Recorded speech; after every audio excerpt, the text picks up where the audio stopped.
Hello, welcome back to All for United. For a second there, I completely forgot how to do the intro. I was sat there looking at the thumbnail going, what do I need to click after this? It's been a long day. There we are, Carabao Cup champions. It's in the title. This is just the beginning, all of those kinds of things. We're going to talk about the game itself, go into all the details, the talking points, and all of those kinds of things. To be honest, I don't want to talk about the individual bits of the game too much, but I just want to come to each of you first. Your kind of thoughts on what this means and what this does, and just, I think, John, we were talking backstage beforehand, 6 and a bit years since the last trophy. It doesn't seem that long, but obviously it is since the last trophy. How are you feeling off the back of our first trophy really in 6 years? Hang on a second. Yeah, I mean, it's great. As you said, it didn't realize it was quite so long until the comments were sort of coming in the last few days. It's been 6 years, and I was like, oh yeah. Funny enough, there were echoes of that Southampton match. I mean, I know we won the Europa League as well later on that season, but there were echoes of the Southampton match at points for me today. I thought we were maybe a little bit lucky to have a 2-0 lead when we did, and I remembered how Southampton came back and were actually at 2-2 6 years ago. We're a better team at 2-2, and we kind of stole that trophy in a way. But I think today we did deserve to win, no doubt about it. I mean, Newcastle, I think, only had one shot on target the whole match, but I still felt nervous. I know you said, Connor, that you felt a bit more confident than me, but I was on my feet for pretty much all the second half. I thought, they were peppering our goal, if you like, albeit I said they only had one shot on target. And I thought they were probably going to get a goal, and then it was going to be a nervy last 20 minutes. I had echoes of that Palace match as well. There was the Palace match in the league a couple of weeks ago, when Casemiro got sent off, and there's a few scuffles, and I was like, just don't get a red card. I mean, even Martinez in like minute 94, I'm thinking, just don't get a red card here, Martinez. That'd be ridiculous. But you never know. Unfortunately, he stayed out of trouble pretty much. I know he got a yellow at that point, but I mean, it's just great. And I just want to say one more thing before I let Barry come in on with his thoughts. But this is I was watching with a friend of mine from Ukraine today. I was watching the match, and he's into his football in a big way, but he doesn't get necessarily the English football culture in the same way. He's like, it's just the Carabao Cup. It's great that you win it. Of course, you want to win it, but there's other things out there. And I'm like, yeah, I know, but I want to win it. I want to win as many trophies as I can, and also, I just remember how important this can be to win a trophy. Do you remember the 2006 one that we won? That year we ended up selling Van Nistelrooy, and we ended up sort of having a bit of a mini revolution, if you like, in terms of. And Ferguson cited that, and it kicked us on. And this, you win a trophy, and now the pressure is off a little bit, and maybe we can enjoy some of these other cup runs that we're having.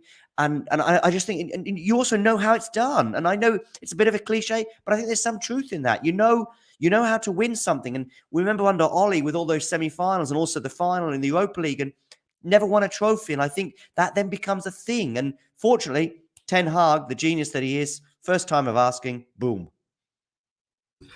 I was going to say, like I said, we are going to get into the talking points of the game, but Barry, is that the key to this? The fact that we've won a trophy so early into Ten Hag's kind of reign? Because, I put it in one of our group chats. You go back to the start of the season, there's no way I thought we were going to be here. I thought, it's going to be a rebuild season. Let's just get top 4 and let's see where we go. But here we are. We're still in all 4 competitions. Obviously, we won one of them now. Still in the other 3. Like, it's ridiculous, huh? It's a wonderful day to be a Red, isn't it? Even though 2 of us are sat here in blue, and God knows what you're wearing today.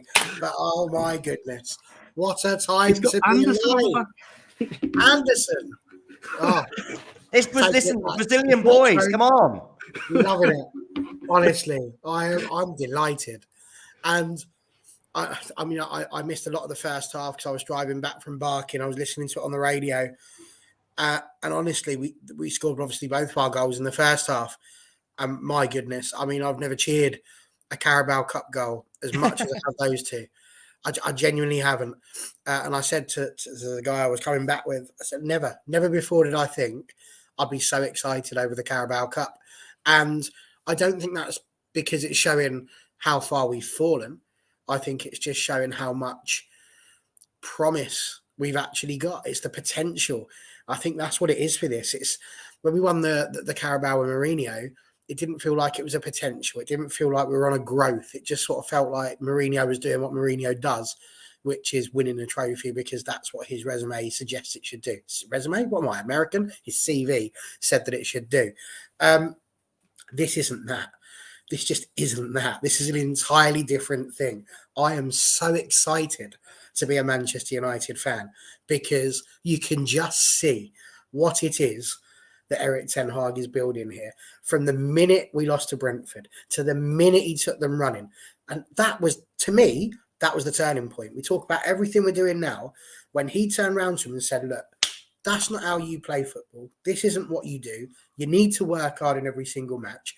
And if you're not going to run enough, I'm going to get you running. And then, just before they could all turn around and go, well, you're a moron. You know, why are we going to listen to this guy? If he's going to do that, we'll just all down tools and we'll get rid of him in 6 months. He went, and I'll do it with you. And off he went. And he ran the whole thing with them. And every single one of them went, hold up. This don't normally happen. What's going on? And before you know it, he's run the laps with them. He's done the whole punishment because we win and lose as a team. And that's what I saw today, Connor, was a team of people fighting for one another, putting their bodies on the line. And make no mistake about it, Newcastle just didn't have any teeth. If they had some teeth, we might be having a slightly different conversation. We might even still be playing. Who knows? But the most important thing today was it's a team. We spent Wednesday talking about what it means to get our team back in the terms of an ownership. This is where I feel like I've got my team back because this is Manchester United and we're here to stay. I hope your desk is all right. but no, I agree. And I agree with the comment that's just come in from, where's it gone? What John said, about Pep's first trophy, Mourinho's first trophy at Chelsea, obviously with the League Cup. Obviously, it's the first you can win in a calendar, in a season. But I agree with what you just said, Barry. This feels different purely because, like I said, when Mourinho won it, it was like, okay, yeah, it's Mourinho. And it's funny enough, we might end up with the same trophies this season as Mourinho won, the League Cup and the Europa League. But it feels different because, like I said, you go back to the start of the season, you go back to the back in the last season where we were as a team and as a collective. The fact that we're still in all competitions. And for me, the team feels different. I think, under Ollie at the start, we had that where you like the team, you like the manager, and everything feels great, even when you're not winning. And I think we're feeling that now. And I think, John, do you think that's what this means? Like I said, 'cause a lot of people are saying it's only the Carabao Cup, mainly rival fans right now, And I think if the shoe's on the other foot, we're probably saying it to them. When Liverpool won it, we were like, oh, God, it's only the Carabao Cup. We do it. But is that what it is? Do you think it just feels different because of how liked this team is compared to previous teams in the last few seasons? I don't want to go too international, but I was watching the Barcelona match in a bar with a guy from Colombia, and he was like, he was comparing it to the Mourinho season, for example. And I was like, this is before the Barcelona match, or just as it kicked off. I was like, whatever happens today, whether we go out to Barcelona or not, or whether we win 1 trophy or 3 or whatever this season, this is better. This is a better team. This is a better promise. Give me Ten Hag 2023 over Mourinho 2017 any day. And I'm not saying that with hindsight, as Barry highlighted. That was just totally different. We knew that because you looked at the league table that year when we were like 6th, I think. And I remember us drawing at home to Swansea. And I know we were kind of resting players in the last couple of weeks, but we were miles off that season. I don't know how many points we ended up finishing behind. Who won that year? 2017 Chelsea, I think it was, wasn't it? We were sort of 20, 25 points off. And not only that, we were quite fortunate to win that Europa League. I remember getting some nervy moments against, I think it was Celta Vigo, wasn't it, in the semi-final? We scraped through that, but we are playing great. And going back to the appointment of Ten Hag, I saw it like this in a way. I thought that there were other sort of managers on the table, if you like. I know Poch obviously was being mentioned. And the way I saw it with Ten Hag, and a bit like with a player in a way, it's like this guy, it could fail and we could finish 9th under him, for example, or it could really work. But we need to take that gamble because we know that if we rehire Mourinho, I know that he wasn't necessarily so much on, but let's just say we rehire Mourinho, we finish 5th. Or 4th or 3rd or whatever, but we're not going to transform the club under him. Same to some extent with Pochettino, same with pretty much every other manager. There was some safe, we don't need a safe option, I was thinking. We've got to take a gamble because, there's 2 other managers out there that I won't even mention on this show. There's 2 other managers out there and we've got to do something to bridge that gap, if you like. And the only way we're going to do it is a bit like I remember as well when we had De Gea, and I'm going off a tangent here, 10 years ago when there were doubts about him, and I can't remember the Danes guy, Lindegaard, was it the reserve goalkeeper? And I was like, listen, go with De Gea. We've got to go with him long term because he's the guy who's going to be Lindegaard. We know is going to be the 10th best goalkeeper in the Premier League, 15th best, whatever. But we've got to take that gamble, and if that means he makes a few mistakes along the way, we've got to go with it. And back to the Ten Hag thing, boy oh boy. And I was more angry with the players, not a single bit of anger with Ten Hag over those first 2 games. I was furious. I did a couple of, I remember doing a Twitter Spaces around the time of the 4th goal against Brentford, and I was just going nuts. And one of the players, by the way, I was going nuts with that day, ended up being on my potential list for man of the match today, which is Luke Shaw. Interesting you mentioned man of the match. I've just put the poll in the chat and we've gone for something a little bit different this time. So Casemiro, Shaw and Martinez are your 3 players. I've whacked Ten Hag on the poll for this one. I think the job that he has done, I'm in complete shock. The substitutes today. I know we were sorry to interrupt you there, Con, but again he got every single sub right, and he didn't. I know there was sort of defensive nature to bringing on a couple of midfielders for a forward and a midfielder, but actually I still think we had some good chances after that. I know 100% there's never ever a Ten Hag sub where I'm like, because I think you just trust him now, don't you? You're just like, he's making that. Gary Neville said it on commentary, that's not the subs I'd have gone for, but he rarely gets it wrong. He knows what he's doing. It's exactly that. He could, like I said to I think Barry on the show that we were doing last week or the week before, he could stick Tom Eaton up front and I'd trust it because it's Ten Hag. He knows what he's doing. Just very quick, I didn't think Lindegaard would be getting a mention on this on this show. That's a proper throwback. That is. By the way, just sorry, I know Barry's I've been dominating the airways, but also don't forget you put Maguire up front against Sociedad for a few minutes at the end. It's the last thing, bloody hell. But trust. 100%. And you mentioned trust there. I mean, Barry, the players clearly get on with Ten Hag and trust him. You see at the end, obviously, you got Ten Hag got the loudest cheer from the fans.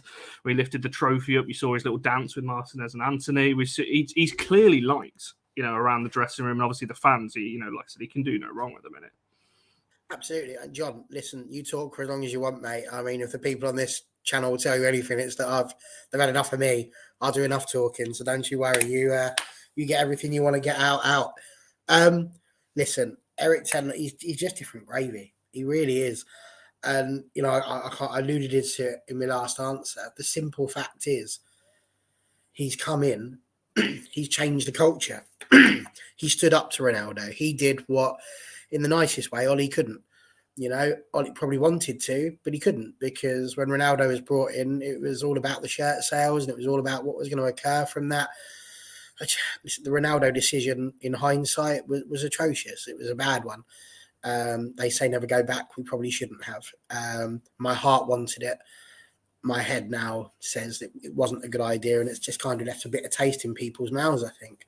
Whereas we just didn't get that with Erik. He just came straight in and just went, enough with your nonsense. Just that's it. And then ends up having this chat with old Piers Morgan. Cheers, Piers, by the way. And before you know it, here we are.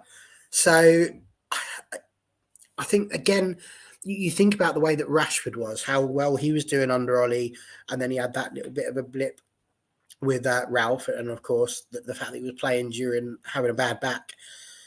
And even when he was left out of the team, his response wasn't to whinge or to moan. His response was to say, I got up late. That's it. I slept through the alarm. That's the rules. He didn't moan about it. He didn't whinge about it. And look at him. He's in the best form of his life. The man is doing something right. And, the conversations that he's been having with Alex Ferguson, all of those sorts of things, it's taken a while to pull me out of the doldrums. I said to you Thursday, I was still thinking at half-time, is this it? Have we blown our chance? Because as much as I trust him, you sometimes wonder. I'm not wondering anymore. This guy, I know we say it as a joke, but this quadruple idea, imagine, it's unreal. I mean, I know the league's probably a bit too far, but my goodness, if anyone's going to pull it off, you feel like it's going to be this guy because he's just got us singing off the same sheet. It's beautiful. I mean, let's go on to it before we talk about the game itself. I mean, there was a comment a bit further on that one there, talking about, Ronaldo must look dumb now for criticising Ten Hag. And also, all those people, Piers Morgan being one of them, talking about how, Ten Hag will regret this and United will be a worse team and all this and everything else. We clearly don't. But just talking about kind of we'll look ahead a little bit before we look at the game itself, because we do want to talk about Casemiro and Shaw, Martinez, and and obviously the 2 goals that we scored as well.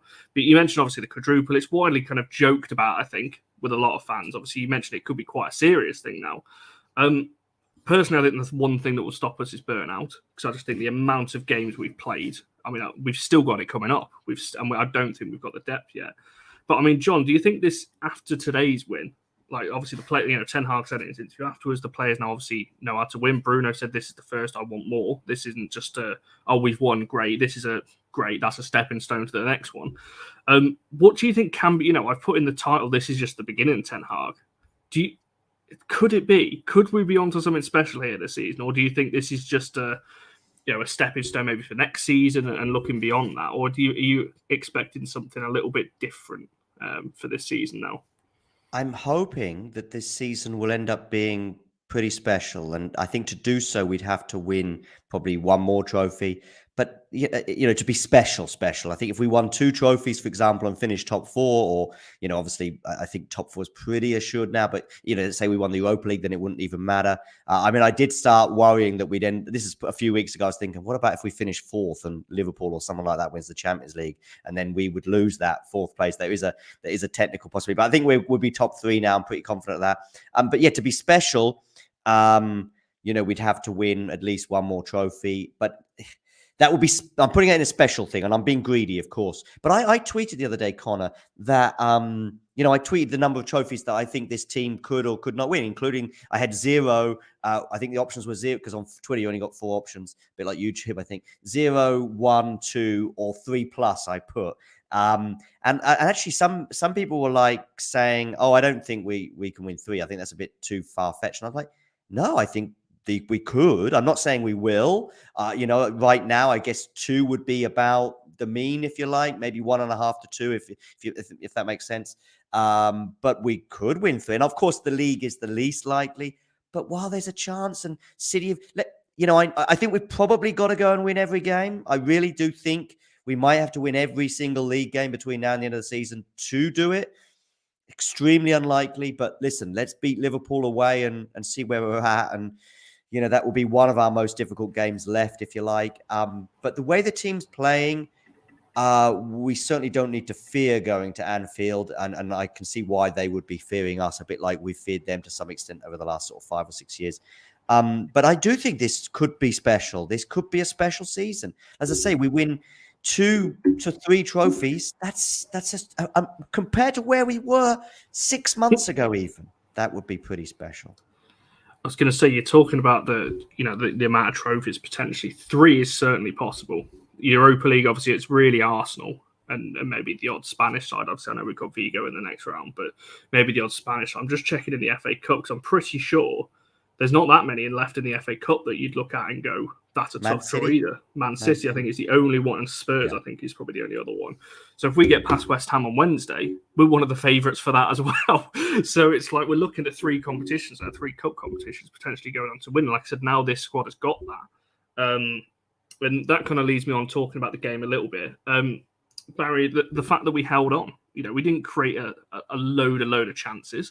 John said he was a little bit nervous coming towards the end. I think most fans probably were. Going towards the end of the game. But the fact we kept a clean sheet in a final 3 days after playing Barcelona at home, which was a high-intensity, pressured game as well. Players obviously, it looked a little bit leggy, I've got to be honest, and I'm not surprised with the amount of games we've played. But is that the key thing from this, Barry? Not only that we've won it, but we've won it with a clean sheet. We've not been pushed to the limit to the point where we're hanging on by a goal, it's gone to extra time and things like that, and how important that is. That's why 3 of the players on the poll take it Ten Hag away is Casemiro, Shaw and Martinez, 2 defenders, 1 defensive midfielder. Absolutely. This was definitely a performance sponsored by Ariel, wasn't it? Because those sheets have come out lavender fresh. Listen, I think it's we've got to give Newcastle a little bit of credit here. They have been probably the surprise of the season. I don't think anybody expected Eddie Howe to do as well with them as he has in this initial season, with not a huge amount of money really being spent. So we have to give them credit there. And we have to give them credit in this one as well. I mean, we talk about how we didn't create that many chances. They had 1 more shot than us. The difference was they only had 2 on target. They were very wasteful. with what they had. And so as a result, with them being so wasteful, they weren't in a situation where they could take advantage of it. So we do have to point out that we haven't really been tested in terms of having that goal scored against us. Having said that, they had a better possession, they had a better amount of passes, but no side had any clear-cut chances. And I think that really says it all. I expected it to be tight. Watchers of the show, avid watchers of the show, will recognise that on Friday evening, when we did our review/preview, I said it would be 2-0. Lots of people saying 2-1, maybe 1-0. I didn't expect it to go quite the way that it did. I thought we'd go 1-0 up and then maybe nick one towards the end as Newcastle tried to push. So I was delighted that we got the 2.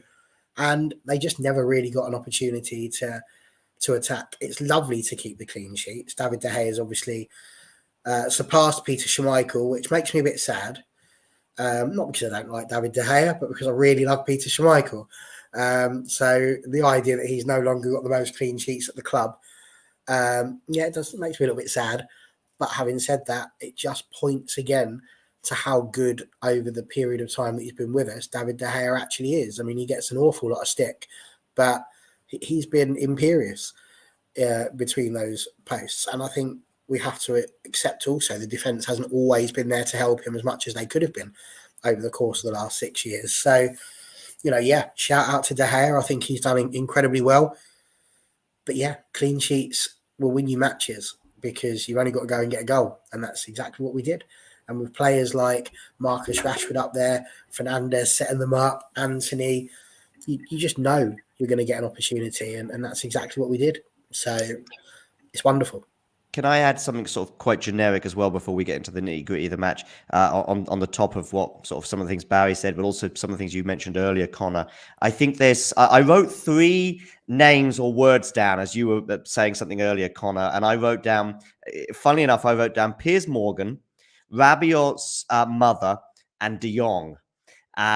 Because I saw De Jong going off the pitch of the night and I thought, you silly boy. You silly, silly boy. Last summer, you could have got a pay increase. You could have got out of that sticky situation with the contract at Barcelona, and you could have come and joined this. And now he might not end up coming at all, and that's fine. Rabiot, we've all heard about the story with his mother saying he shouldn't come to United. Piers Morgan, I thought, was a great shout. Was it you, Connor, or was it you, Barry, mentioned that Piers Morgan interview? Thank you very much, Piers. Thank you very much, because cheers, and thank you very much, Barry, for the nod there to Piers Morgan. Piers Morgan, you've helped us win a trophy. I never thought I'd be. There's a million things that I didn't expect this season, and that's another that we can add to the list. Then, more on the personnel point of view, if you like. I then wrote down, I think, the 6 players that have joined us under Ten Hag. And what I really like about them, I might be missing someone, but I've got 6 on my list, and I'll read them out, because 5 of this 6. Mourinho's not buying these players. Van Gaal probably isn't buying these players, and Ole Gunnar Solskjaer almost certainly isn't buying these players. Like Barry, I felt excited that summer when we got in Ronaldo, Varane, and Sancho, I think. But they were all what I like about a manager, and Ferguson was a master of this. It's just plucking a random player and then just and we're going, really, you want to buy Eric Cantona? I mean, that's a bit of a weird one. Dwight York, 12 million. Are you nuts? And even this is, by the way, when we trusted him, if you like, certainly by the time York had arrived. But and I'm looking at this 5 of the 6 here are Ten Hag through and through. No other manager buys or gets Sabitzer, the loan deal, and Weghorst as well. They're just like left field, but more than left field. They're so far in another field, they're on planet Mars. Ericsson as well. No one is buying. And when Ericsson's coming, I'm thinking, really? I'm not quite sure. A backup to Fernandes. I think I said it on this show about 6 months ago. And I'm thinking, really? Okay. And I didn't see it. I didn't see him as a sitting midfielder next to, obviously Casemiro, by the way, is the one that is a kind of a no-brainer. But also, you're sticking your house and your reputation on Martinez and Anthony. And again, they're from the Dutch league. No one else is buying them, and no one else is spending 160 million euros or whatever it is, or 150 million quid, or whatever the translation of that exchange rate is. They are all his. And you know what? They've all, at the moment at least, got a tick next to their name. Even Weghorst, who sometimes drives me nuts as well. But all 6 of those, in one way, shape, or form, have been a success. And I don't want to keep going on about the past, but if we remember that summer under Van Gaal, when we bought about 6 players in at the expense of 200 million, which in today's money would be about 400 million. every single one failed, really, in one way, shape, or form. You could argue Daley Blind was a mistake to let him go in the end, because I think he did pretty well at Ajax. But Memphis didn't work for us. Whether he's worked for Barcelona or elsewhere is another matter. But none of those players, Schneiderlin and Schweinsteiger. I mean, I know he was only £6 million, but the salary that came with it, Bayern were laughing their heads off because they knew that they'd sold us a crock, not for the first or the last time.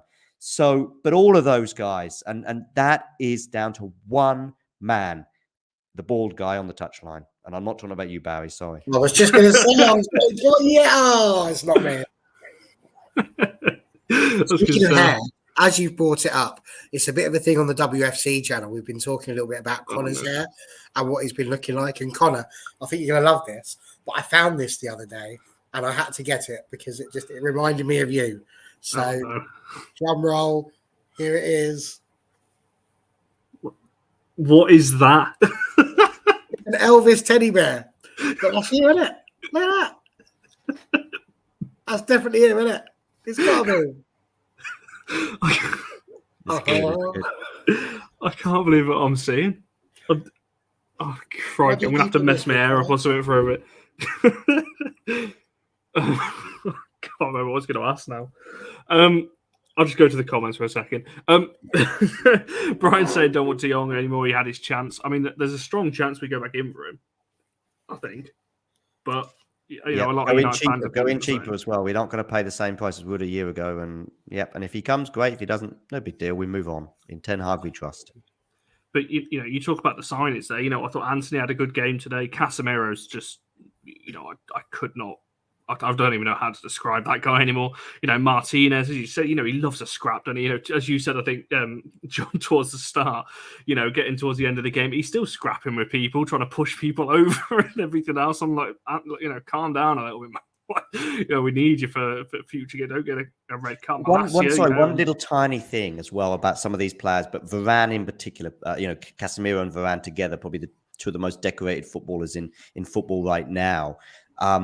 And looking at Varane, but I was watching him picking up his trophy, and you saw him celebrate the match against Barcelona at the end of the match, and he just loves it. And he loves winning. He loves winning trophies and picking up medals. I saw some of these guys from Latin America who probably 5 or 10 years ago never even heard of the Carabao Cup, and yet there they are. They're loving it, and it's he's celebrating today almost as much as winning a Champions League.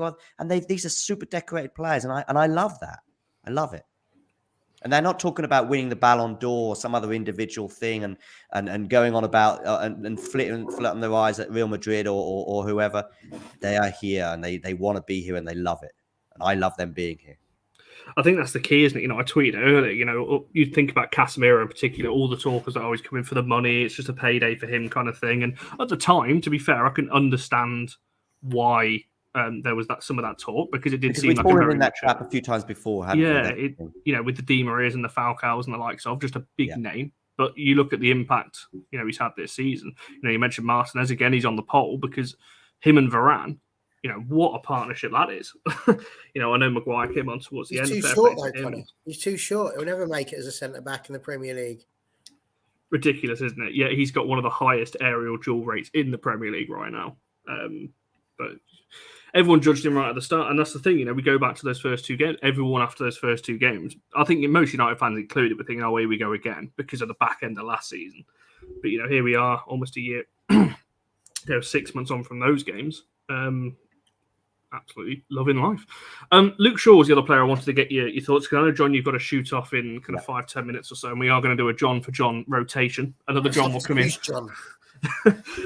So I want to get your thoughts on it. Brian saying Shaw, my man of the match. He's on the poll again. How good was he today? Is that for me? Sorry. Yes, for you. Okay. Yeah. It's funny because I think it was off air before we went on air, and I was just talking about the Brentford match from 6 months ago, and I had a couple of social media rants one way or another. I did a 15-second video that I've got on YouTube somewhere of me just going nuts during the Brighton match of how angry I was. 15 seconds, and I'm just chewing on a bit of bread, and I'm so angry. And then that anger was tenfold a week later when we're 4-0 down, and I went on a Twitter Spaces, a spontaneous one during a United match. I've only done it once, and I might never do it again because I just went nuts. And one of the players in particular I was going nuts at that day was Shaw, and I was going, whatever. And yet the 6 months since then and the last couple of weeks, putting those balls on Rashford's head against Leeds at a really important moment, 80 minutes in, etc. I don't think if we don't score that, we might not win that match. And again today, some excellent crossing. And I don't know if it's Ten Hag specific, but, improving players. I mentioned the personnel that he's brought in, but he's also, look at Rashford, look at Luke Shaw as well. The guy that Mourinho basically just didn't trust and didn't think was up to the job. But we all knew there was a good player in there because one of the few bright spots under Van Gaal until his injury was the form of Luke Shaw.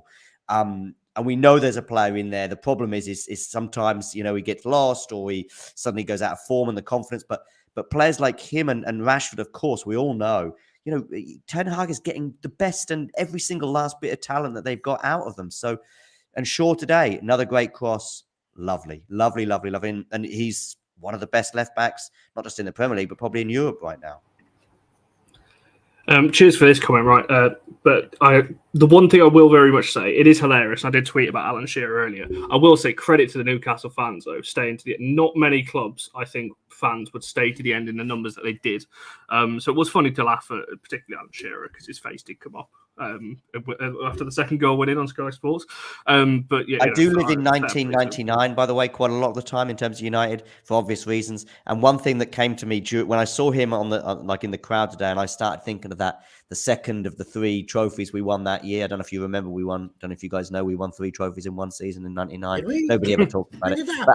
But, no, anyway, but there was the second of that legs, just seeing, and Shearer's another one, a bit like De Jong, but on a 10 times scale, because he turned us down 2 or 3 times, and just watching him clap. And it was almost poetic because it was just great knowing that we were going to be playing in a Champions League as well 4 days later. And there we go, that's how it is.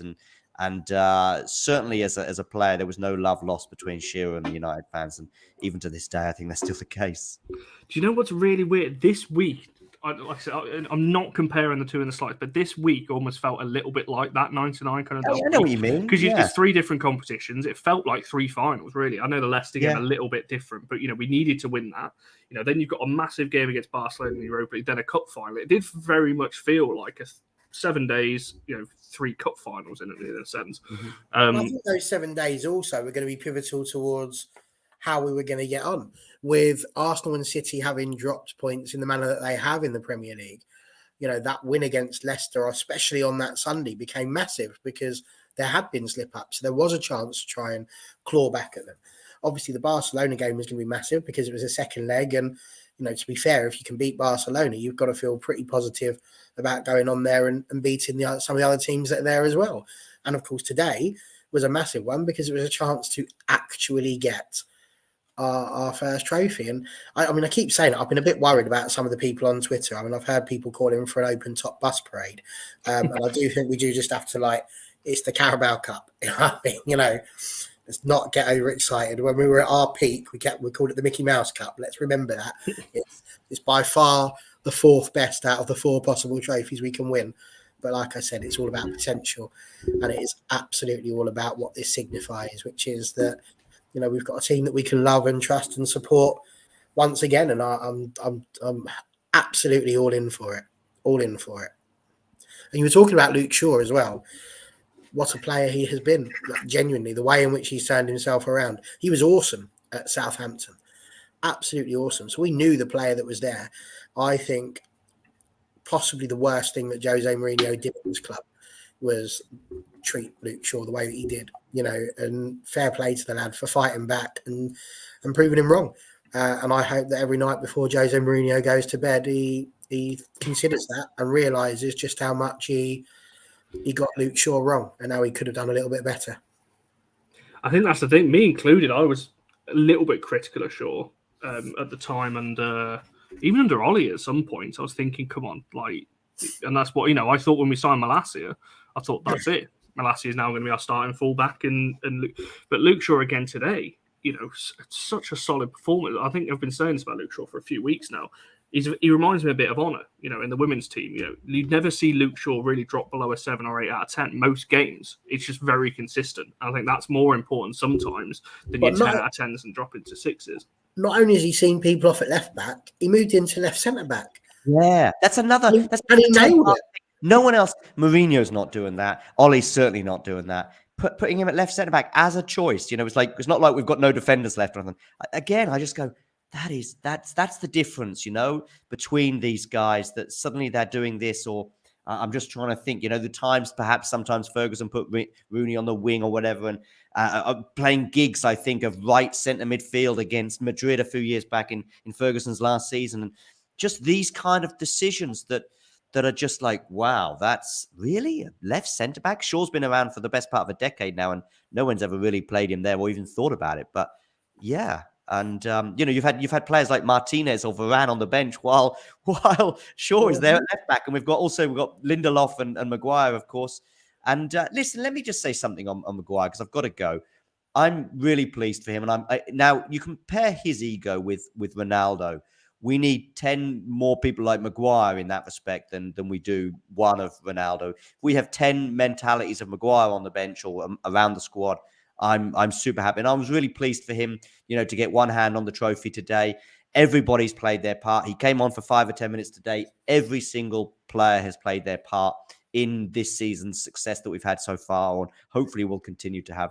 And I'm really pleased for him. I was hoping that scenario would occur, not just winning the trophy, but he would, help lift it. And I think it's great. Whether this is the last few months of his time at United or not, I'm really pleased for the boy. But listen, I know John's about to join us as well, but I really have got to go now. And I was going to say, before you do shoot, what's your YouTube channel? I'll let you shout it out. What's your?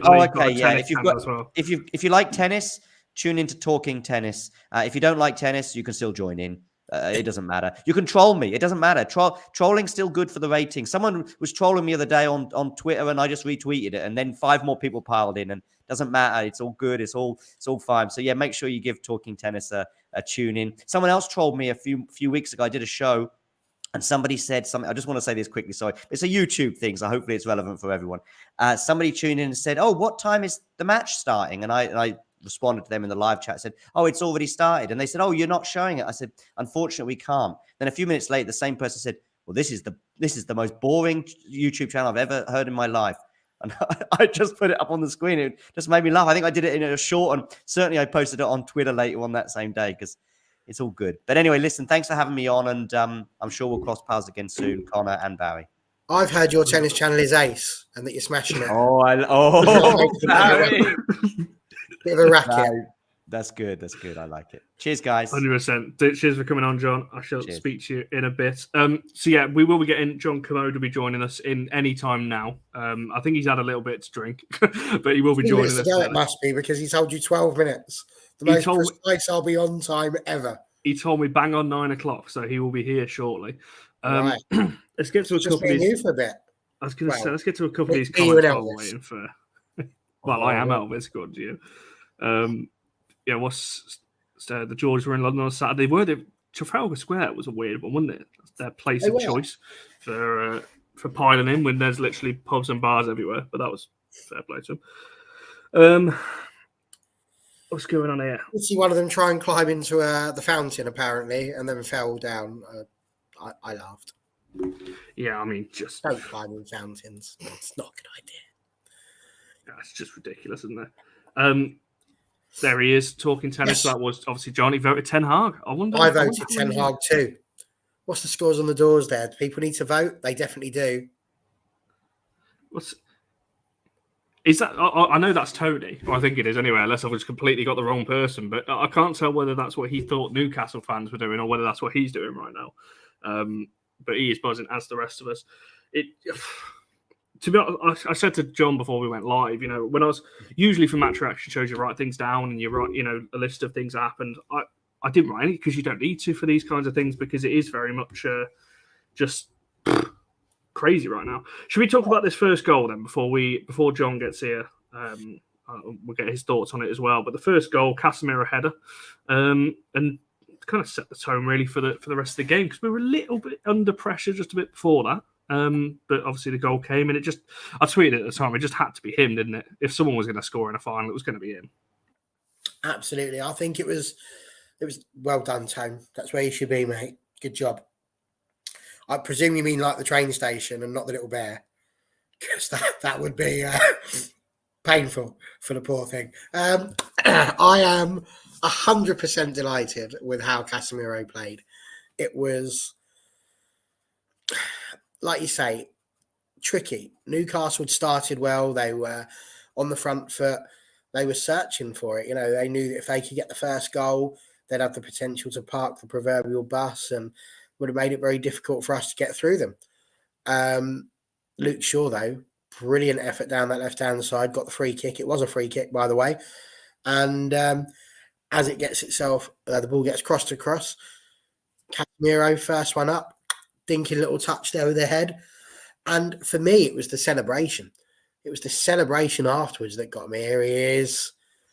But yeah, it was the celebration. It was the fist bump, the fist thrust, and how he was feeling about it. It's just, he's been a talisman for us this season. He really has just come in and performed miracles, I think, in that midfield slot. And it was just a wonderful goal. And, it took 5 minutes for us to go and get the next one. And that really did put the tie to bed, thankfully. 100%. Well, John, thank you for joining us. I don't know whether you've raced home for this or whether you were out or what the deal was. Unfortunately, I was out. I've not watched it for about 15 minutes, something, so apologies for that. But yeah, wonderful day. I could tell you're a happy man because you were sending me kisses and all sorts on the messages. I couldn't believe it. Yeah. Apologies to everyone in the comments. I'm sure you'll forgive me, but I've had a bit to drink. So, no, it was a wonderful day, isn't it? Ten Hag winning his first trophy. As United manager, and obviously waited 6 years for this day, haven't we, just to win a trophy in that? And I think the game was very well managed. I think first 20 odd minutes, maybe Newcastle were the better team, but we managed it pretty well. And as soon as Casemiro got the first goal, I put it obviously in the few social chat on women's channel when we lost 4-0 at Brentford, and he was like, "Get me and I'll fix it," basically. And it's quite fitting that he got the first goal today. And I just think that transformation, what Ten Hag has done, and we're all looking forward now. I predict at the start of the season, if we got top four and as a bonus won a trophy. But we look at it now and think, what else can we achieve this season? And for me, it's going to be, if I was to predict anything, I don't think we're done this season. And I think what Ten Hag has done has been remarkable. And I'm running out superlatives to describe the team and everything. And, honestly, it's been a wonderful day. It certainly has. I was just laughing as well because I see Tony's comments about marmalade and everything else. That was Barry's Paddington joke just a second ago, I think. Who doesn't love marmalade? Paddington. We've won the first trophy post the Elizabethan era, haven't we? So, God bless the Queen. That as well. That's not something I thought I'd hear on this. We've had Lindegaard and God bless the Queen. Now we've got plenty of things on it. Welcome to the chat. Never had any doubts. I've got to be honest. This was the more confident finals I think I've seen. Like I said before, there was never a point where I thought we're really under pressure. Like I said, St. Maximin was causing a few issues, but I never thought, oh God, it's not like they were hitting the bar or having plenty of shots that De Gea had to save. It was just they had a lot of the ball. So I agree in terms of that. So never any doubt. As soon as we went 2-up, and I wasn't confident, Connor. I was worried still. I haven't hit this point of just total reliance and believability that the team's going to do it because we've been let down so often at the last minute. Ole Gunnar Solskjaer, I thought did a brilliant job for us. I said that in terms of progression. Happy 50th birthday, Ole. Happy birthday, Ole. And I just wanted him to win a trophy. I just wanted us to be able to say, and Solskjaer has won it again. I really did. And I genuinely thought the Europa League final was going to be the one. And that's what I mean. We've had a form for getting to these sort of points and then not quite managing it. I knew that Newcastle weren't great at scoring and I believed that we'd win. But, you just sit there and you just have that thing in the pit of your stomach, and it's still just hope at the end of the day, because a match isn't won until the final whistle's blown. And they're just coming up trumps every single time, Connor. They really are. It's just such a delight to see, mate. I am so very, very proud of this wonderful team that lovely bald bloke has put together.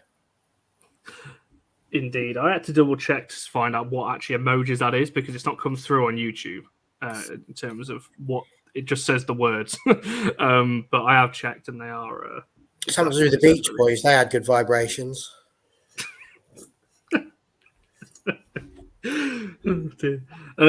Makes a good point here. Newcastle have only scored 3 league goals since, but they're on a terrible run of form, aren't they, at the moment?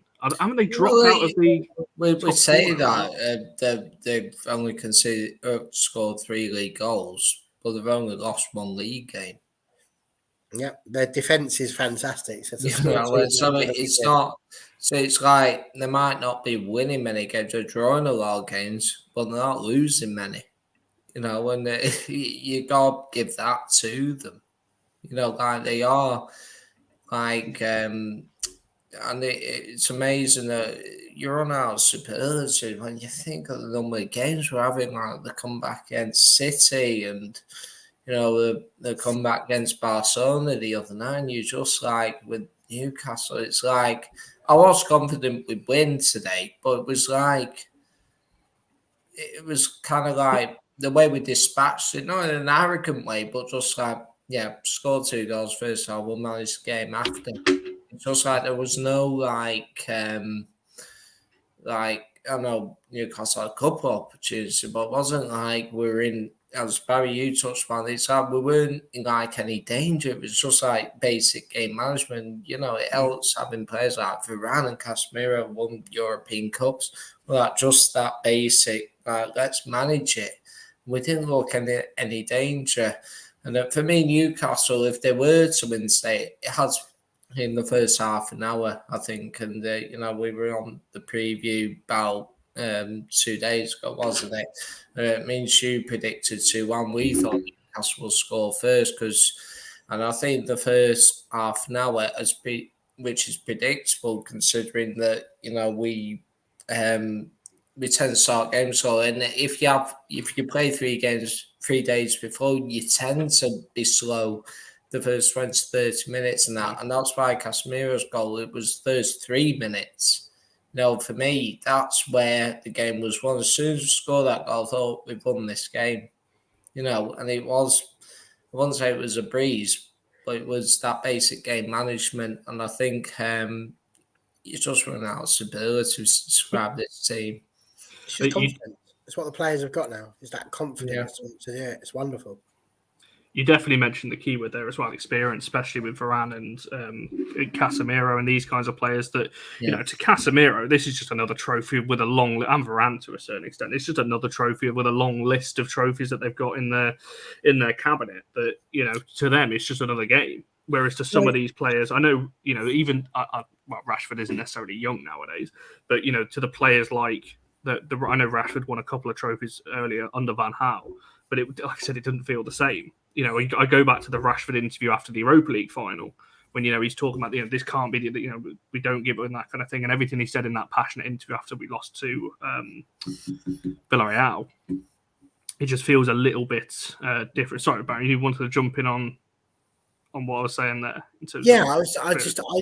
I don't know that it is just another trophy now on this occasion, because you could see what it meant to Casemiro and you saw what it meant to Varane at the end.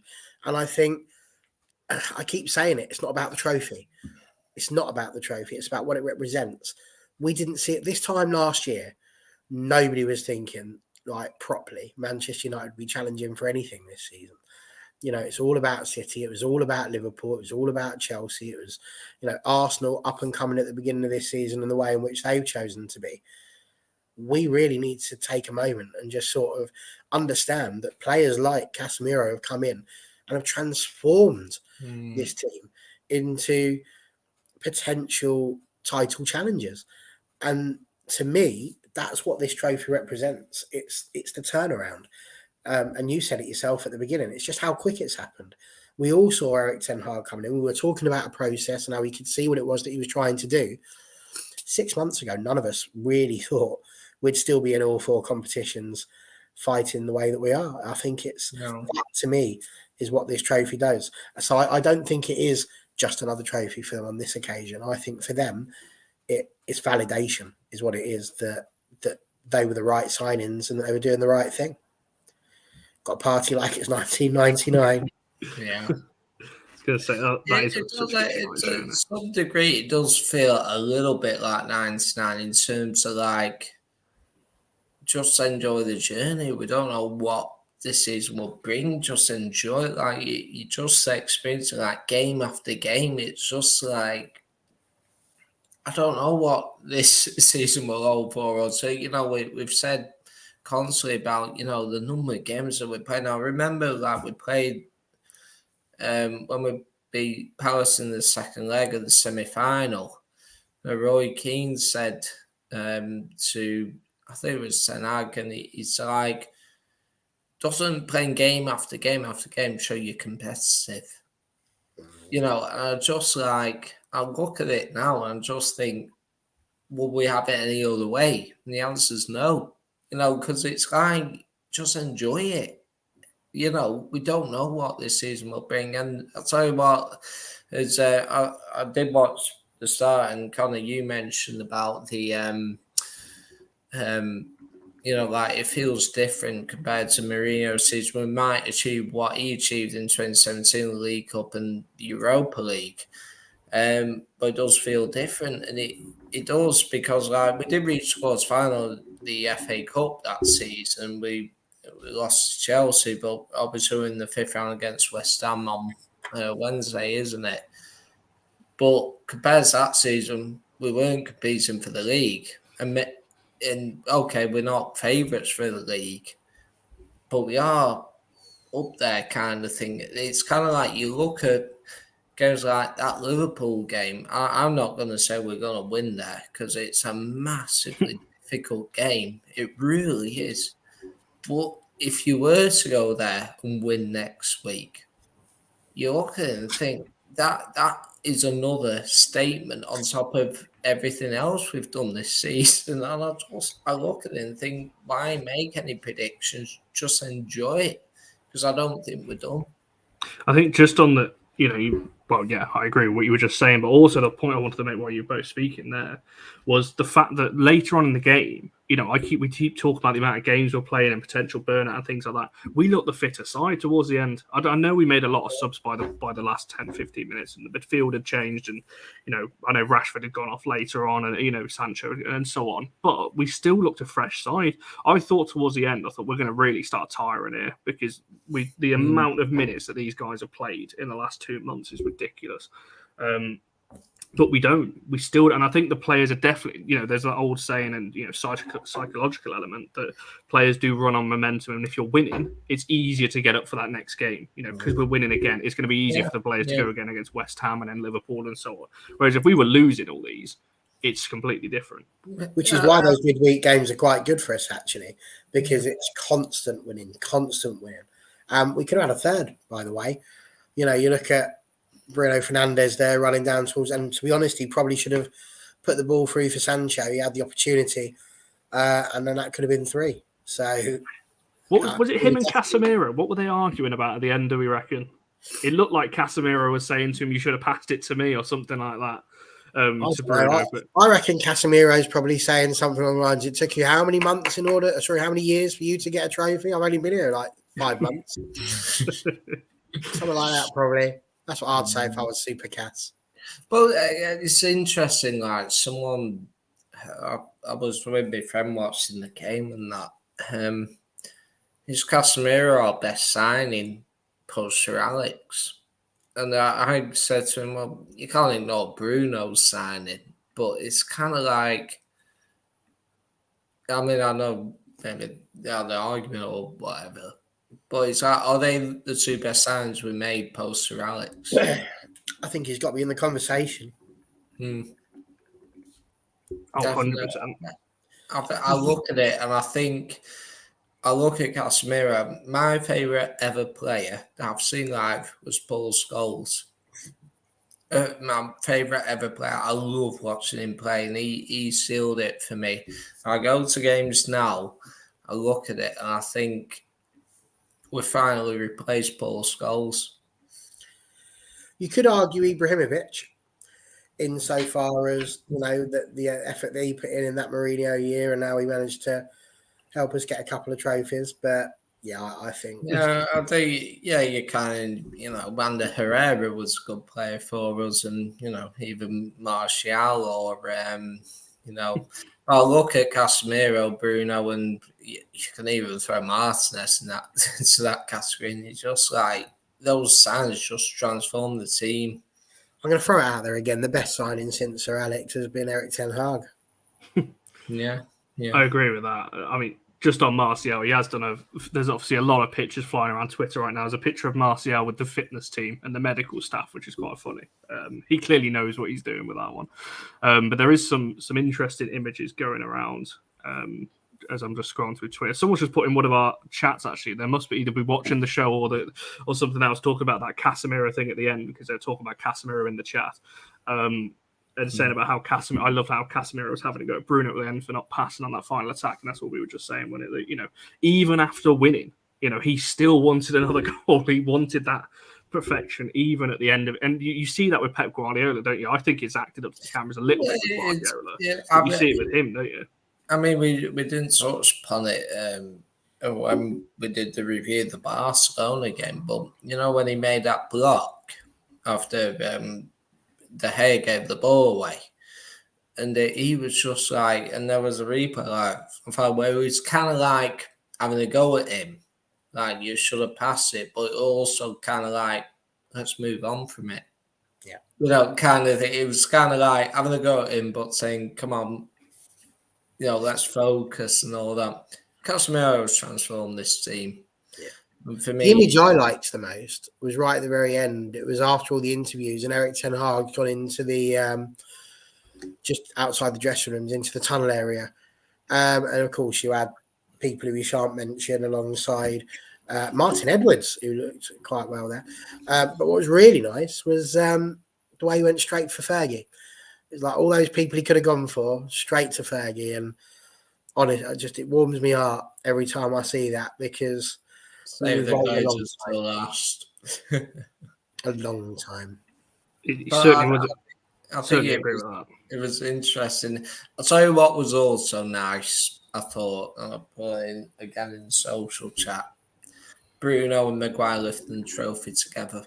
Yeah, I was going to get on to that because John mentioned earlier on in the show about how Maguire's professionalism. You can see him talking to Bruno just before the lift, saying, "Let's lift this up together," kind of thing. Well, I think that just shows that all the stick he gets, he is still a team player. But look at the end of the match. When it was at the end of the match, I can't remember. Sorry, I've forgotten who it was. It was with Harry at the time, but the two of them were singing "Take Me Home, United Roads" with the fans. They weren't just, they were actually singing, and Maguire's hitting the shirt, because it is, I know it's a job to a lot of these people. They do constantly keep on trying to hit the badge as if they're trying to do something different. But I do think Harry Maguire does care. He does care about his job, and he cares about the people that he's working with, and he does want to do his best. And I think he does every single time he plays. He just gets so much stick. People have been talking a bit about Graham Potter and some of the stuff. I think there's a lot of people out there who do need to take a look at themselves with the way in which they choose to react to certain events that happen within football. We all love it. I know that another guy who I shan't mention said it's more important than life and death. But the simple fact is that you don't have to get quite so mardy with people. You can be annoyed at a player. You can not particularly like a player. I still think Tom Cleverley was the first person to ever put on a Manchester United shirt in the last 20 years. But I don't go around shouting it from the rooftops all the time, and I certainly didn't have a go at him while it was going on. I just sort of rolled my eyes heavenward and wished he'd get substituted. So I think people have got to sort themselves out a little bit, and all this hate that Harry Maguire's getting, it's unnecessary. It's entirely unnecessary. He's never done anything more than his best. And, the fact that he was still chosen for England, I think, speaks volumes. because the man's got professionalism. And that's what I love about Ten Hag. He didn't bring Harry Maguire on because we needed to bring Harry Maguire on. He brought Harry Maguire on because he knew that he was going to go and lift that trophy. And I loved it. And I put in our chat, if he goes and lifts the trophy, fantastic. That's what he should do. He's the club captain. If he's got any class, he's going to ask Bruno to lift it with him because of what he's done over the last few years. Yeah. The fact that he did about Harry Maguire. It reminded me very much of 30 years ago when we won the first Premier League. Brian Robson, Captain Marvel, unbelievable captain, unbelievable player. But his performance, his games were limited during that first Premier League season. Steve Bruce was practically the team captain. I said this to the point that Maguire's the club captain, but Bruno's the team captain. You know, because Maguire doesn't play every game. And I think it's fitting that just like those years ago with Bruce and Robson when they lifted first Premier League, it was fitting that Maguire and Bruno lifted that trophy. That shows we're a team. Do you remember watching that 30 years ago, Connor? Oh, to be honest, but I was one when it happened. You was one. Yeah. I was 11. And I'm telling you now, I sobbed my heart out when we won that trophy. Absolutely. Well, my dad, he was in the new camp 99, and he literally said when we won that, he's like, I can die happy, man, after seeing Solskjaer win the treble. He's like, his favourite of the night was that Blackburn game in 93. You're going back before I was born here. Yeah. It's important, you know. Oh, no, 100%. And if only there was documented those things. If only there was something. 100%. Let's talk about the second goal with them before we look to kind of pull this round. You've only covered one goal then. Well, we have, yeah. We've covered so much, but we've not actually discovered the second. Really headed by Casemiro. We're just having the time of our lives here. The second goal, then obviously Weghorst, a player that's coming to the side, hasn't scored loads, but obviously plays a key role in the team. Obviously got the assist. I see a lot of people blaming Karras from a Newcastle point of view. Not going to lie, I don't think there's much he can do with it. It takes a big deflection, but it's been taken away from Rashford as a Rashford goal, so he's still yet to score in a major final. But John, I'll come to you first on that goal. I mean, just it's all Weghorst, really, isn't it? In that second goal, I do think that it just shout out Weghorst. He was really trying. He was, and obviously. It was a brilliant assist from him for the second goal, but it won't be an assist. It'll be Rashford's assist, won't it? But it was a brilliant through ball, and obviously had a shot. He was trying to score, but for me, it was like it's a shame because I thought Rashford that would have been Rashford's 23rd goal, 24th goal this season. I can't remember, but it's sad that he didn't get the goal, unfortunately. I'm sure Sven Botman would have happily given it to Rashford, but it's just one of those unfortunate things from Newcastle perspective. But it was a lovely move, and for me, that was when the game was won because it was just a lovely move, and Rashford making the run and that. And I do think Rashford, again, he worked his socks off, and he unfortunately didn't get his just rewards because it was a deflected goal, and unfortunately it was going wide, or maybe Anthony would have tapped it in or something. But I think that it was a good team goal aside from the deflection. But for me, I think the game was won. As soon as we got that second goal, I was looking at it with our experience, so that obviously Newcastle aren't experienced in finals. I know you say 2-0 is dangerous goal line, but for me, as soon as we got that second, that's when I was like, we've won this game. I love how Rashford came out after the game and he just straight up said, I'm claiming it. I'm having that. It's like, I'm not entirely sure that's how it works, Marcus, but feel free. He's just in the form of his life.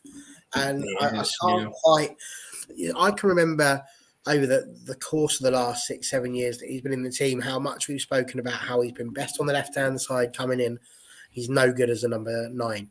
And genuinely, if I do think he could probably do that now, because he's getting into those sort of positions that he wouldn't normally get into back in the day. I genuinely think Marcus Rashford is getting into some imperious form, and I really would not be surprised to see him knock up another sort of 100 goals in his next sort of 5 years at the club, because he's just that good at the moment. He's involved in pretty much everything in every game. I think it's wonderful to watch.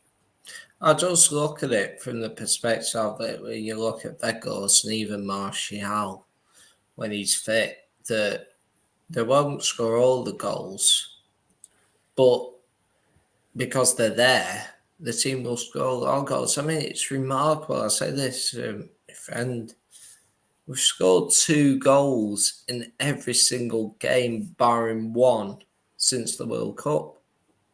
I mean, we played 17, 18 games or whatever it is. We scored 2 goals or more in every single game, but one, the Palace League game. You're just like, you score 2 goals in a game, 90% of the time you'll win that game. Well, we would have won that game against Crystal Palace had we scored 2, so it's just a shame we didn't. We were denied a penalty as well, but it's just remarkable that we're not battering teams like 4 or 5-0, but we are scoring like, I mean, I was at the first game in the run, at Villa, because we lost the league game. It's quite ironic that for the Villa league game, which was Ronaldo's last game, isn't it? And that was our first game after the apparently when he gave the interview to Morgan that, we won that game and we came from behind twice to win it. And it's just like transformation's just been amazing for me. And I think the team deserves full credit. It's just amazing what they're doing at the moment. This is true what he said, but this is again a mark of a difference. You want your strikers to be annoyed that they're coming off, not to the point where they're, throwing their water bottles on the floor and going a little bit mad like that. But you want them to be a little bit wound up. They're not going to get the chance to score because it shows that hunger.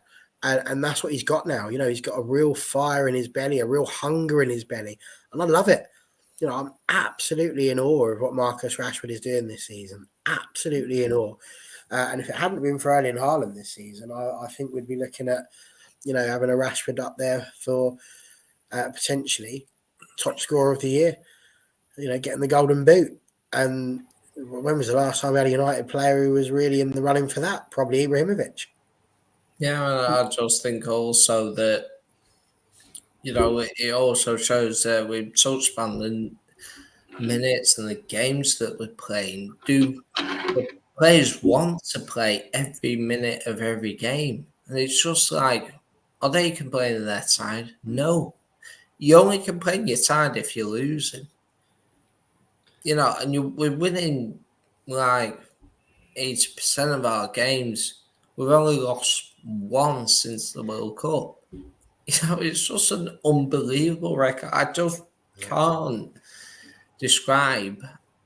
What we're seeing is amazing. I saw something like when we scored 2 against Barcelona. I think it was like our 12th or 13th game where we scored 2 goals in every single game at Old Trafford for 12 games. It's the first time since 56, 57. And you're just like, we didn't even achieve that on the third game. And also it's the 10th consecutive game where we scored 2 goals or more since that one game at Palace. And dare I say it again, first season under Ten Hag. Yeah. It's not even had a season to bed it all in. He's doing this on the fly. It's just unreal. That's why in some ways I almost don't want us to be winning. I almost don't want us to win a title off the back of Arsenal and City capitulating, because I want us to. I think we're just growing this season. Let's have a proper attack at it next season. When Do you know what I do though for this? for this, because this is what John's just put on there. You know, so Matt in the crowd see us win our first league after 26 years. I put immediately after that, that's what made me cry. I'll go again, 100%. There will be tears in my eyes watching Sir Alex Ferguson. It's almost like a rite of passage. Yeah. It's as if the manager sort of goes, the team is in good hands now. All is well. And I just think, I look at it and I think, in regards to the league, I'm not making any predictions season now. Obviously, we've got West Ham in the Cup on Wednesday. Liverpool away next week. What can we do there? I'll tell you what. Are we sure about that? Pardon? We fact check this.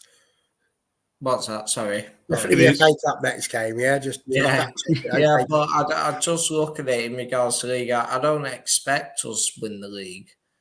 I'll tell you what, if we went to Anfield and won next week. We're going to win that next week, by the way. I hope so. And I'm confident we will.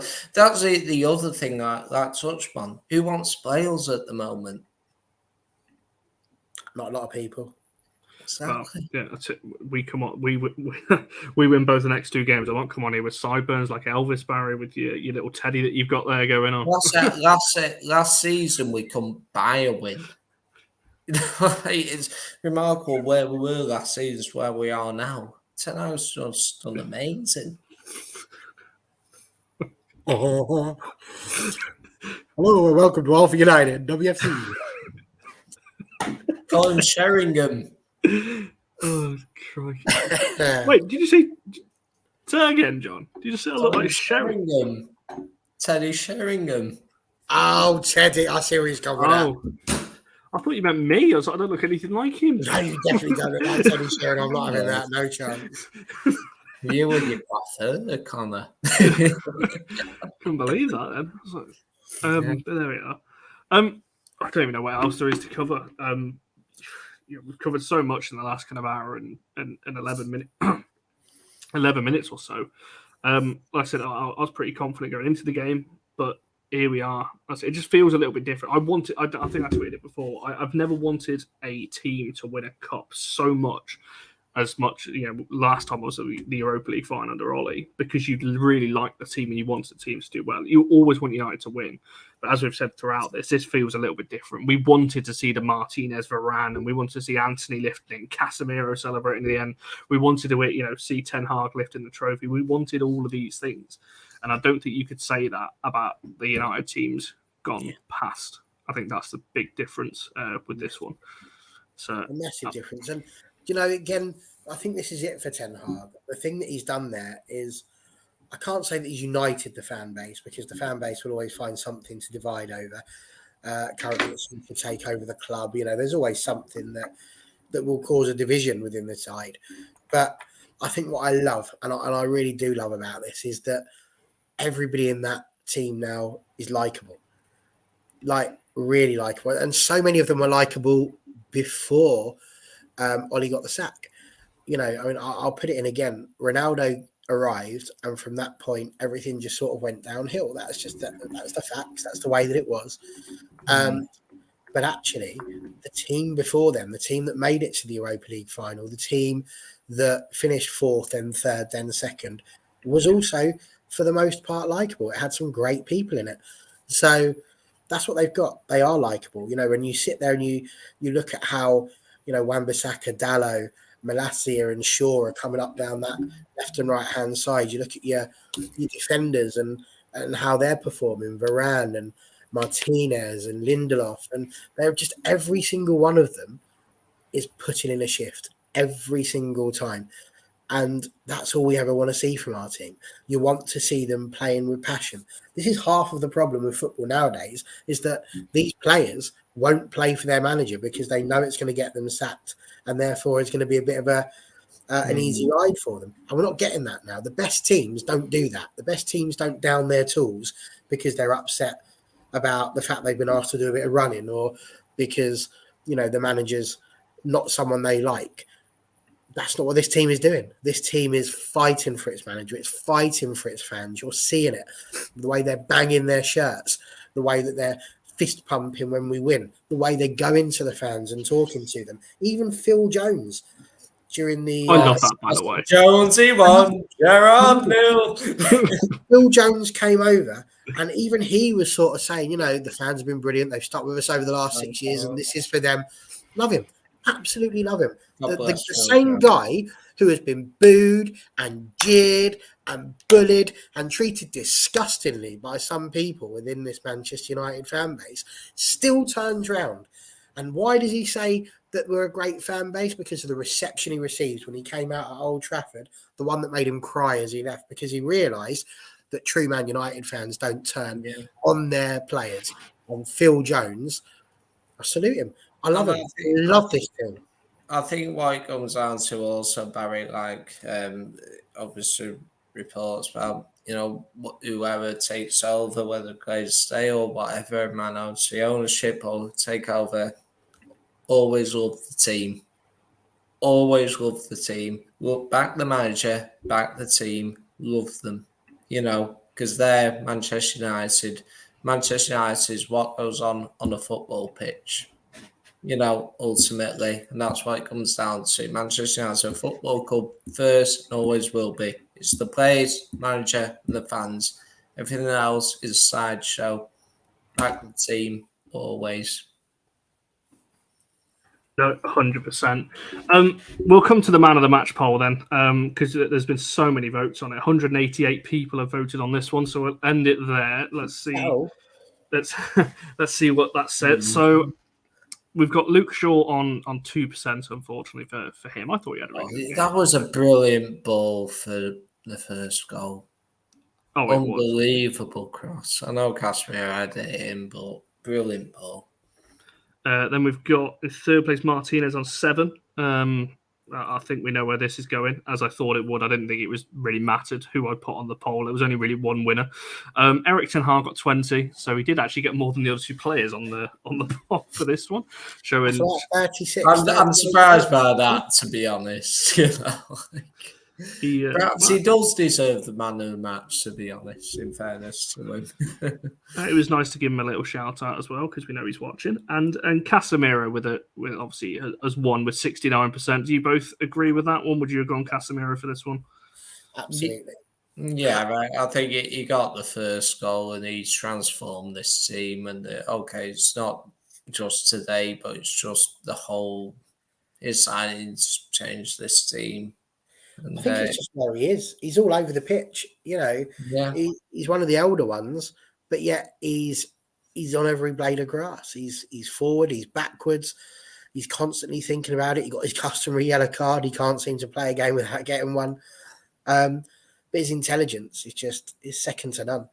And what we've done in this team is we've got winners. People that have now tasted success. David De Gea knows what success tastes like. He just hasn't seen too much of it over the last 10 years. Varane, Martinez, they've both seen it. They were very much involved in the World Cup this season. So they were always. Anthony. Absolutely. So you look at all of these players that we're building up there and the manner in which they've been playing. Marcus Rashford, some of the other English lads, they've made it to the late stages of international trophies too. We're seeing people now who have got this ability to go and win. And then you bring in someone like Casemiro, who is a born winner, someone who just wins things wherever he goes and performs so fantastically well. It's only ever going to be a good thing. But yeah, Cass is unbelievable, unreal. 100%. Yeah, I don't think there was any doubt on who was going to win that one, and he has, just short of 70% on the poll. But most of these polls are pretty consistent with a high percentage winner, and then the other three are very close together. I've noticed on the last few ones, but that's the nature of these polls. We never know which way they're going to go. Right, before we look to wrap this one up, I'll just come to both of you then on kind of anything else that you want to add, really. Is there anything that we've not covered in the last kind of 90 minutes or so that you think's worth mentioning? Any players that you think worth mentioning as well, or anything else on the game that you Martinez has just been just as important, and that in the central position. Obviously, Varane, we signed for us last season, but it's like he's been remarkable, been very solid. And I just think the whole team, everyone, it seems that everyone is doing a brilliant job and everything. I just don't think there's no one you can look at and say they're doing a bad job. Every player's doing a job. Some stand out more than others, but every player's standing out in regards to there's no players that you like, they're beyond the pale. Barry, for yourself, is there anything else that you wanted to, any closing thoughts or anything else you wanted to add really on this one? I love Erik Ten Hag and his tricky Reds. Let's fucking go. What else is there to add? I mean, if you asked me to fill just a tiny bit more time, I didn't have as much to do on Saturday as I normally do, and I was given a present for my birthday a year ago that I haven't had the chance to do. So, as I've already introduced you to the Elvis, this was 3 hours of my life yesterday, but I built this. It's like a sort of a Lego-y ball, and so I'm going to treat this as if it is the Carabao Cup trophy. I'm going to give it a little kiss and go, we only went and bloody done it. We've waited a while for this day. We've waited 6 years. And again, I'll temper it with, it's only the Carabao Cup. You know, none of us are sitting here thinking that this is all of a sudden what Manchester United is all about. But it's the start of something. There is something else to come. And I don't know whether it's the league. I don't know whether it's the Europa League. I don't know whether it's the FA Cup. I don't know whether it's all of the above. Do you think we'll win another trophy this season? Yes.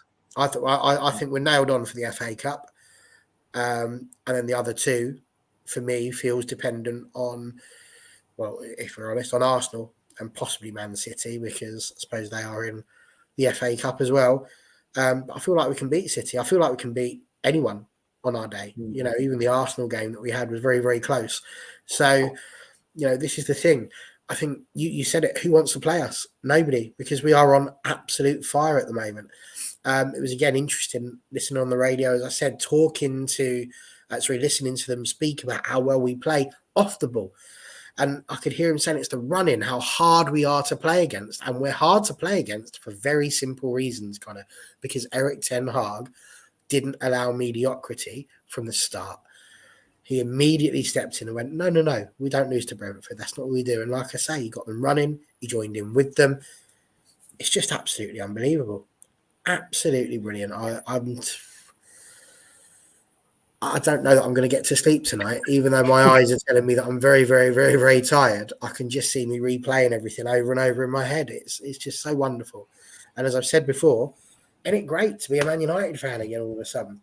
You know, because we've got a team that we like, we've got a manager that we like, and everything's looking good. And I think that is what makes it so wonderful, is that we're back in love again. It's literally like that, and it's like we're back in the first dates and all that sort of thing. And that's exactly where it is. And it's all full of what it could be. And that's what I love, the potential. It's honestly amazing.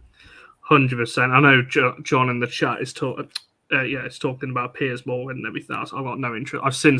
I've blocked him on Twitter, so I can see people are trying to quote tweet him, and it's coming up on my timeline. I've got no interest in what he's saying. I've got to be honest. I can understand. Well, like John's quoted what he said in the chat, so I can see it. And as this guy said here, exactly. It's Can we be clear? I didn't expect to see Erik Ten Hag dancing today. United should have won more trophies post Alex than what Arsenal won. There we are. So, and like I had Ten Hag win victory for all competitions. Well, that's something we're talking about, isn't it? You know, we're talking. I think there's a comment a bit further up: top 4 League Cup and what looks like a deep run in the Europa League as well. That's what I mean. Deep run, we're gonna win it. Well, technically they're the same thing, because a deep run is not the same thing. We're gonna win it. Yeah, but you've got to go on a deep run to win it. It's the kind of point I'm getting at. But you got to win it, and you got to be in it to win it, and we are. Yes, we're winning. We're in everything to win them. And the FA Cup, as we were discussing earlier, there's only City left really that you look at and go, that's a tough team. Spurs are okay. But I think, well, we shouldn't be fearing them either. So Well, we'll beat City in January. That's what I mean. They're the only team that you look at, though, that could be a test for us. So 100%. Yeah, John, as you said earlier, this could be a special season. I think even if we don't win any, if we get knocked out of the other two comps and don't win the league, I still don't think it takes away from what we've achieved this season. You know, the fact that we've won a trophy this season is more than I think United fans expected after the back end of last season, and everyone saying, "Oh, we need 10 players, we need to sell all of these and get all of these in," which just shows it's not always as bad as you think it is, and the players aren't always as bad as you think they are. Form does affect things, and confidence plays a massive part in football, as we're now seeing with certain players' resurgence in forms. Yeah, we don't need to talk about that, John. Talking about Palace and Arsenal, but there we are. He's right, though. John's always right. I think it's a John thing. It is. No, John Commode's not always right. Whoa. The meaning of John. Don't be saying that. The meaning of John in Hebrew is God is gracious. Yeah, not John is right. What does Barry mean in Hebrew? I think it means spear-like, which might be why I've got such a shiny head. Ball is best, Barry. Facts. It is. It's a great day for bold people, isn't it? Bold or bold? Bold. Bold people. Whoa. Oh, you know what I mean? BALD. Better. Dear me. Yeah, I'm just casually just scrolling through Twitter, looking at all the player tweets. I've got to be honest, but there we are. There's going to be a lot to look at, mate. A lot to look at. 100%. Right, before we wrap this one up, then, just a final thing from myself, kind of question to you both off the back of this. Both played a bit of a part today, one more than another. Both of our loanees, how do you think they've got on? Obviously, since they've both come in, obviously in January, Weghorst and Sabitzer. I know Sabitzer came on a little bit later and had a little bit of an impact there. But how have you kind of assessed their time? Because there's a lot of talk about Weghorst in particular. He's not scored a lot of goals since he's come in, but I think, well, I'll let you guys have your say on it, but I think there is more to him than his goal contributions, that's for sure. But how do you think those two have settled in, I guess, to life at Man United? They're a trophy heavier already, which can't be a bad thing. I haven't really seen enough of Sabitzer as yet to form a complete opinion on the guy. But certainly initial showings, he seems all right. I'm massively on the fence about Weghorst, if I'm brutally honest at the moment. I sort of go into every review thinking to myself, he's not doing enough. And then I listen to Stu Woolley and he sort of G's me up and makes me think, well, actually, yeah, we're not necessarily playing to his strengths. But then my argument would be, if we're not playing to his strengths, then why are we playing him? Because somebody else could potentially play there who would take up the spot and do quite well. So I don't know. But it's reminding me that he was the one who was stood there with Harry Maguire singing the song to the fans, now that you mention it. And that was quite a lovely thing. So, listen, he played that game against Barcelona, went into the 10 role, and blimey, he was brilliant in that. So he does a lot of work off the ball. He does do that. But ultimately, my argument is, if you're going to play someone as a number 9, it's your job to go and get on the score sheet. And if you don't, then that's ultimately what you're going to get judged on. And so, yeah, I do fear he's a little bit Odion Ighalo in that respect. You know, he's come on and he does a job, but long term, he won't be the answer. I don't. Fans' favourite though, I think, is the word, because Ighalo was a fan's favourite, wasn't he? I think with Weghorst, it's interesting that he hasn't got the goals, and I do think you do change the way you play to accommodate him, and that unfortunately, I do think he's a little bit on the slow side. But I do think like Barry says, he does work off the team, and that I'd be interested to know if Martial could have a spell in the team and start most games, and Weghorst came on sub. That might be more. That might be where he, like if you need a goal with 20 minutes to go, Weghorst might be perfect for that, possibly. If you're throwing balls in spots, and I don't think the way we play suits his style. He does work hard. He gets stuck in and all that. He reminds me a little bit of Mark Hughes, actually. Because it's kind of like he won't always get the goals, but he'll kind of like put himself about, challenge defenders and everything and that. So for me, that's what his strength is and that. But as for Sabitzer, I went to the Leicester game last week, and there are certain things you pick up at the game which you don't always see on camera. And I was massively impressed by his movement and his, in many ways, read of the game and that. He played a brilliant ball to Shaw, which led to Rashford's goal at Leeds and all that. And I looked at him and I thought he was solid, as Barry mentioned that. And, I wouldn't say he's been unbelievable, but I look at him when I watched the Leicester game, I can see what he's about. And I look at it and I think there's something in that player and all that. So for me, based on what I've seen, if we were to get Sabitzer in the summer, maybe another top-class midfielder to play alongside Casemiro, I think he'd do a good job for United. So for me, I think Sabitzer, if I had to keep one, Sabitzer might be the one that long-term might do a job for the team. No, it's a fair point, and we may well be entertaining that because I don't think Bayern are that keen on him. To be fair, I mean, you look at Bayern's midfield, I don't think he's getting into that anyway. Maybe they would be open to giving us a bit. But I agree with what you're saying. I don't think we've seen enough of him consistently yet, whereas Weghorst is obviously heavily involved. I think they're playing in positions also where we need strength to go to the next level. Possibly we need a top-class striker. Know that. I think both might be good backups, possibly. But for me, you still need strength. If you get a top-class centre forward and top-class box-to-box player, we're going places. We really are. No, 100%. I think that's the best way to end this. We've spoken about pretty much everything in the last 90 minutes or so. Thanks to everyone for watching. Thanks to everyone in the comments. Thanks for these two for jumping on, because this is a completely different panel to the one that I had planned for this show in the first instance. So thanks. Pleasure to be here, Connor. To Barry and John for saving the show. Can we just do a shout out, because this is the first trophy we've won since this channel was created. So I do think it's also fitting. It is. I think we should shout out to our good friend Ben Pearce for what he's done to this channel. And unfortunately, we couldn't be on out and that. But for me, what he's done for this channel has been remarkable. And it's been a privilege to contribute on the channel for the first time that we can celebrate a United win and winning a trophy. So shout out to Ben. 100%. I did not even register that it is, because it was created during lockdown. So Ben was going to try and join us tonight, but unfortunately,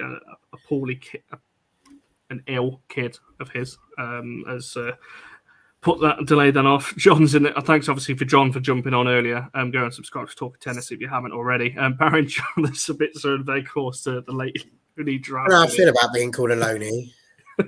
I was going to say Barry's done more shows than anyone on this channel in 2023. Even you got to give credit for Ten Hag again. Those signings, Weghorst and Sabitzer have contributed to the team. It's like, imagine if we hadn't got them in January. Well, yeah, yes. We would be in a bit of trouble then. They've done brilliantly. 100%. We shall wrap it up there. We'll be back at some point in the week. The women's channel will be live tomorrow at 7:00. Make sure you tune into that as we discuss the 5-0 win today. Over Durham. Finally got over Durham Udo. I thought it might go under the radar today because of obviously what's happened with the men's team, which is fine. But we'll be back talking about that tomorrow to refresh everyone's memories on what happened in that game, because I certainly need it. I watched it live and I can't remember a single thing that happened in it because of what followed. So make sure you go and check out All For United WFC for that. Make sure you're following the Twitter account, Instagram, and all those things. It's in the description. Make sure you're following these two and liking the video and subscribing. And we shall see you guys at some point during the week. See you in a bit.